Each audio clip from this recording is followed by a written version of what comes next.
The Lord replied, "My presence will go with you, and I will give you rest." Exodus 33:14. Notice what comes first, not answers, presence. Hello and welcome, my dear friend.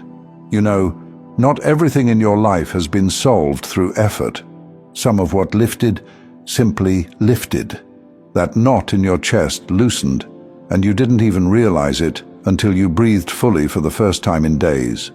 The problem didn't untangle because of logic. The heaviness didn't break because you figured it out. It left because something entered, something holy. Chosen ones, this presence you've been feeling, it's not imagination, it's not projection, it's not a hope your mind created to survive the pressure. It's real, and it has entered your space because you were chosen as His. But here's the truth. God doesn't force His nearness on anyone, neither do the angels He assigns. This is not coercion, it's invitation, which is why most people miss it. But not you, because the difference between you and the ones who walk through their life unaware isn't talent or worthiness or perfection, it's sensitivity. Chosen ones feel Him, even when it can't be explained, even when the room looks the same, even when nothing around them confirms what they already know in their body. The room has changed, the presence has arrived, and the Spirit recognizes it long before the mind does.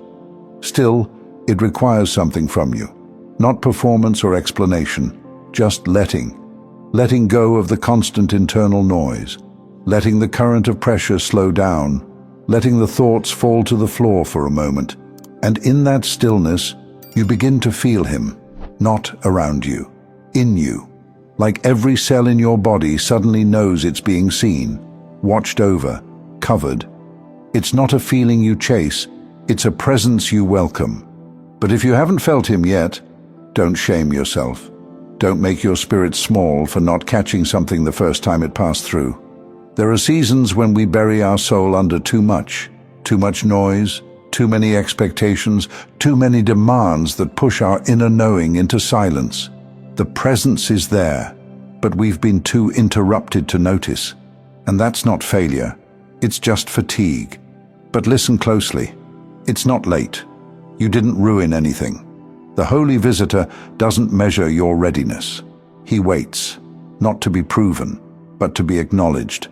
And when you finally slow down, when you stop trying to force clarity or solve it all with your mind, when you unclench the part of you that's been bracing for disappointment, you feel Him in the quiet breath before sleep, in the way peace returns without explanation, in the subtle awareness that you're not as alone as the world told you.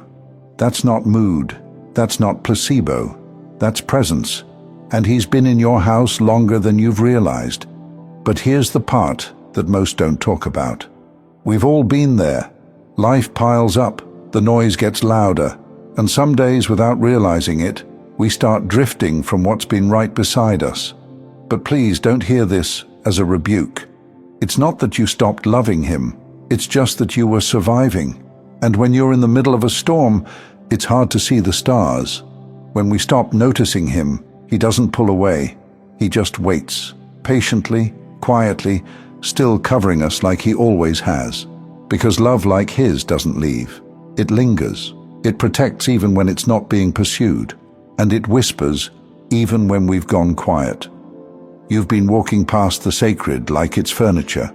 You've been brushing against the edge of the miraculous without realizing it's been brushing back. We've all done that. My dear friend, you need to know that the weight in the atmosphere is not warning. It's not tension. It's not a spiritual test. It's the hush before something begins. And God has sent presence before promise. He's filled your home before your hands.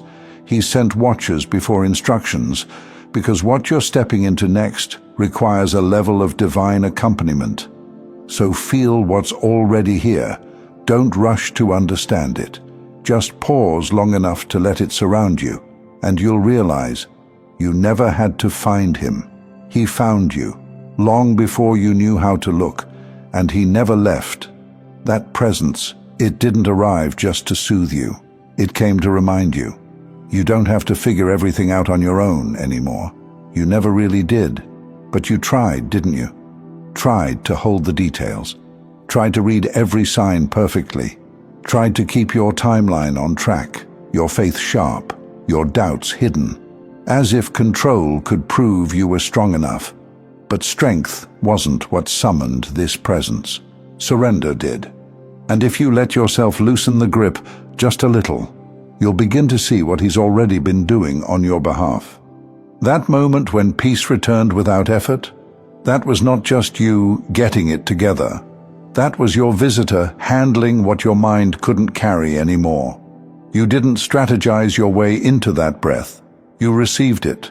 And the more you allow, the more you stop trying to pick everything apart, explain every twist, pressure yourself to feel 100% certain before moving forward, the more you'll realize this visitor isn't passive.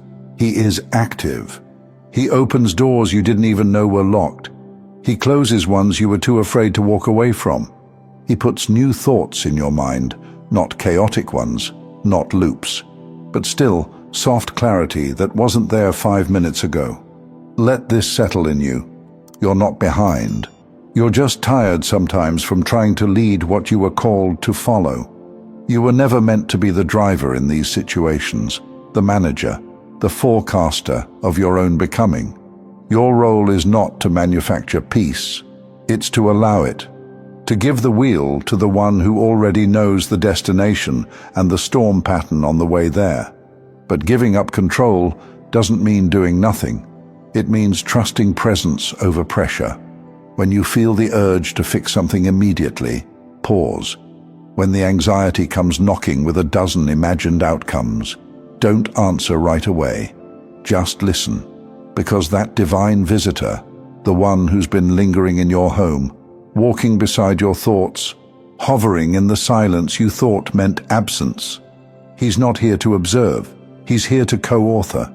And every time you don't rush, every time you let yourself breathe, he writes something you could never have written without him. If you look back, some of the greatest turns in your story won't come from effort.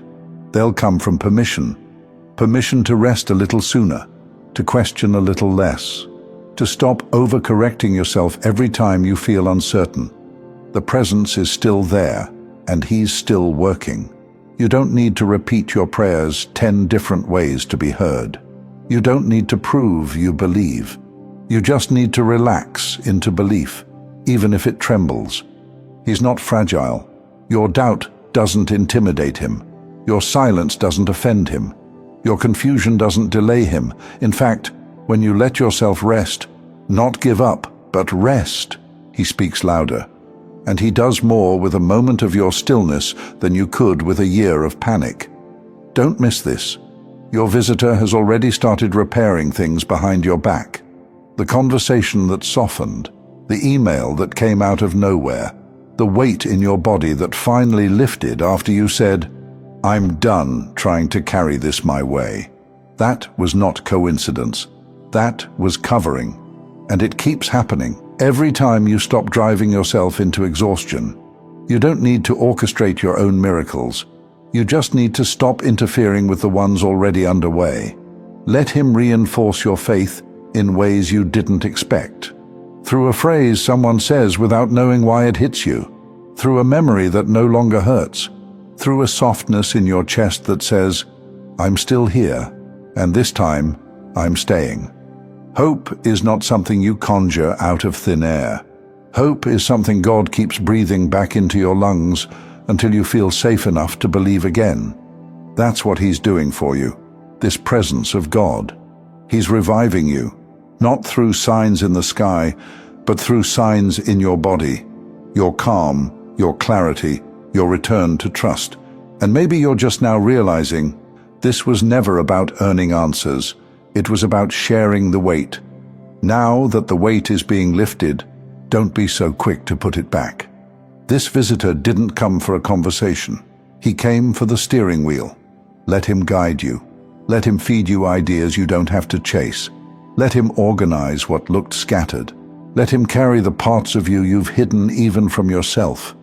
And when you start to feel the relief rise up again, like a breeze from nowhere, a calm you didn't schedule, a knowing you didn't plan, know that He made it happen. You just let Him in. And now the story moves forward. Not because you forced it, but because you're no longer walking alone. Thank you so much for taking this journey with me. If you found value in this message, please like the video and share it with others who might benefit. Don't forget to subscribe and continue your amazing journey by watching one of the videos showing on your screen that resonates with you the most. See you there.